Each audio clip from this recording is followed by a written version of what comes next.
my book is a journey of rediscovering yourself through going through the grieving process. I had not intended for it to be that way, but that's the direction that God took it.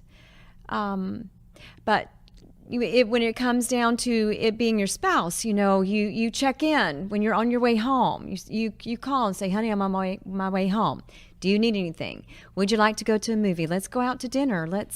How are you feeling? Would you like to go to, of course, later in the cancer journey with Harry, it was, did you even feel like going to have dinner or just watching a movie together? The silence, literally, I found myself not only a widow, but also a single mom and an empty nester all at the same time, because both of my daughters were going off to college, so it was just me. So for the whole first year, probably, there was something about it just took the wind out of me. I couldn't really speak. I couldn't do what we're doing here today. I couldn't even run my business because it was just like I had been hit in the gut in the wind.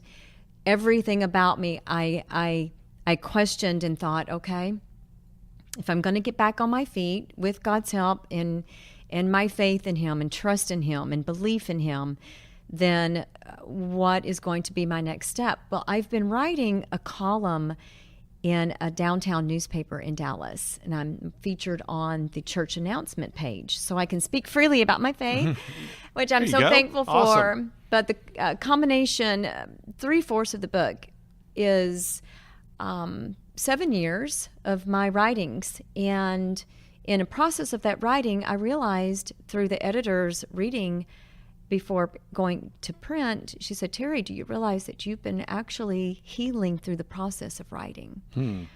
So my book started out that way. Whenever my friends and family wanted me to combine them all and put them in a print so that they could have them, they wanted to know where they could find them. And then God gave me the title. When He gave me that title, it totally changed the direction of the book, because I realized that connecting the dots and going back through your life and looking how God has placed you on a path and the road that He has you on that leads you to this point of where you are exactly right now in life.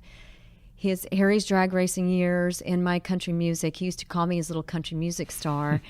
And God said, you know what? It's going to be drag racing met country music. And I said, okay.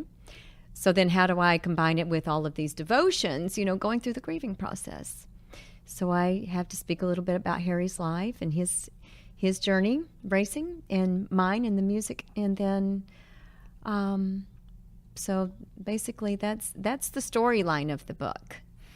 Tell me just a bit as we close about that grieving process, what God taught you. There's this element, obviously, as the subtitle suggests, of rediscovery. Tell me about what God has taught you in this overall process. Yes. I like to connect that with the word identity. For a very long time, 21 years, wonderfully, I was introduced as Harry Schmidt's wife. I used to be the country music entertainer, was what I wanted in life. Soon discovered being a wife and a mother was ultimate.